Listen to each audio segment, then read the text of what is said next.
Hello, Internet! I'm Elliot the Purple-Haired Doofus, and welcome to Buddy Reads, where I read a small selection of a book and review it for you. This video, we are covering the first 6 chapters of A Handmaid's Tale by Margaret Atwood. I hope you've read up to that point yourself, because I do not want to ruin anything for you. This tale starts off in a gym. There are women inside of this gym, and they are being handed blankets and general bed stuff, and it still has the symbol US on it, which leads you to believe that this is set in a future of some kind. But it can't really be that distant, because the handmaid that is telling this tale remembers a time when the US was still the US. The story goes on, and the handmaid is talking about the different kinds of women. She is a handmaid. There's another that is known as like the commander's wife. There are people known as the Eye that could spy on you at any time. And there are very strict rules for a handmaid. Like, she can't go out for a walk unless she has someone with her. And she doesn't know whether or not to trust the person that she goes out on the walk with, because they could also be a spy or an eye or whatever it is that they are named. She goes out shopping and she is purchasing things with tokens. But these tokens aren't like coins where it could be just one picture for every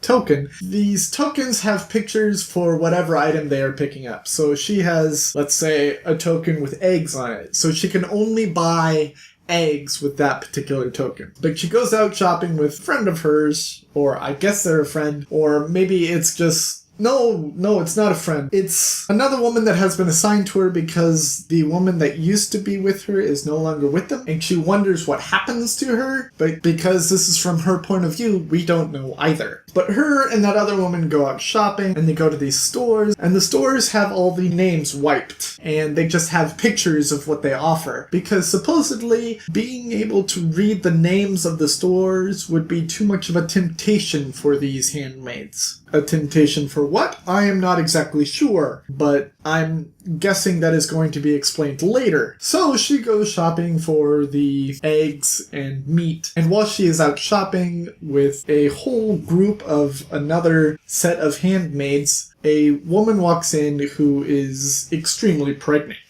And the handmaids are all looking at her like, oh my god, she is so lucky. Can we touch her belly? She is magical. And she obviously feels the same thing as the rest of the handmaids. She continues walking back home. I forgot to describe her various states of dress. And right now she is dressed in a red smock, I guess, and a bonnet of a type, but it has blinders on the side so that people can only see her face if she allows them to see her face. And she is also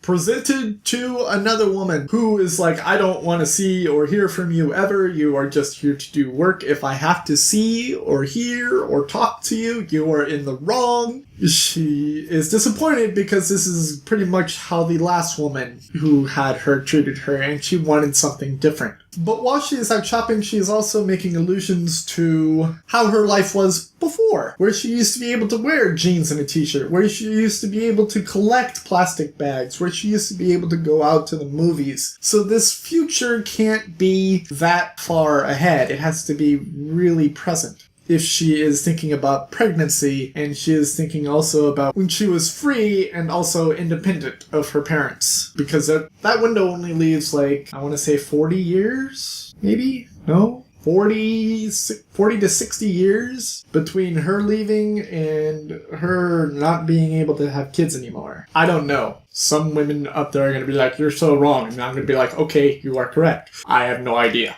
Well, I have an idea, but I'm gonna shut up now. They are walking back from shopping and they come across this wall. And it's a wall that has bodies of dead men hanging on the wall. And these men used to be doctors. And I'm assuming that these doctors used to perform abortions. Because the handmaid that is telling the tale actually says, there's no way I would ever want any of these doctors to perform on me, but at the same time I dislike the fact that they are being killed in this way. that's pretty much where the section ends. It's really interesting how I've only read 30 to 33 pages of this book, and she's already built such a rich environment. I think a lot of stories or a lot of fantasy books or sci-fi books could really take a page from how she builds her world. But yes, we will continue on reading. Hopefully we will get to some sort of a conflict